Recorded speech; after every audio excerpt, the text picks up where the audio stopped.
Vamos aí, o pessoal do quarto ano pegando o livrinho de produção de texto e abrindo na página 42, que está falando aí de seminário, né? Você vai fazer aqui a leitura, né? Essa leitura, na verdade, pessoal, seminário é uma exposição, né? A gente tá até vendo aqui, né? Oral de um trabalho, baseado em pesquisas, né? Geralmente, quando apresenta um trabalho, por exemplo, às vezes a gente pede para apresentar um trabalho, né? Na escola, em algum lugar, então, essa exposição aí seria um seminário, tá certo?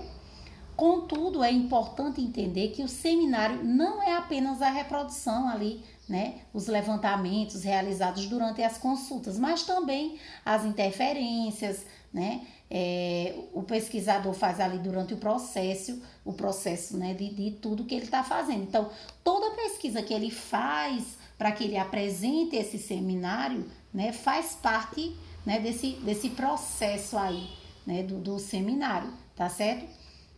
Outra questão, os seminários eles podem ser apresentados em diversos ambientes, mais ou menos formais, né? Em escolas, né? Em vários lugares. Informar ali ao público, né? Apresentar ao público as informações sobre determinados assuntos, tá certo? Aqui na página 43, né? Responda aí. Letra A, você já apresentou algum seminário? Letra B, caso já tenha feito, qual foi o tema do trabalho? Letra C, em que ambiente foi apresentado? Letra D, de que maneira você acredita que a pesquisa realizada para o trabalho contribui para o seu aprendizado?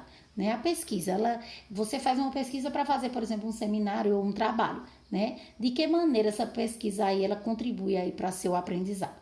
Segundo, quem você acredita que pode aprender mais com um seminário? Né? Quem faz a pesquisa ou quem assiste a apresentação, né?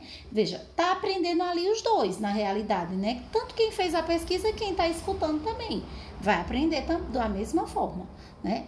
3. Você concorda que em um seminário, em grupo, todos devem ter conhecimento, né, do tema pesquisado, tá? Se todo mundo tá em grupo, então todo mundo tem que ter, né, conhecimento ali de todo o tema.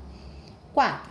Sobre o tema do seminário ilustrado, né, comunicação e tecnologia, o que você acrescentaria ao que foi levantado, né, pelos seminaristas, tá? Então, o que é que você acrescentaria aqui, tá certo?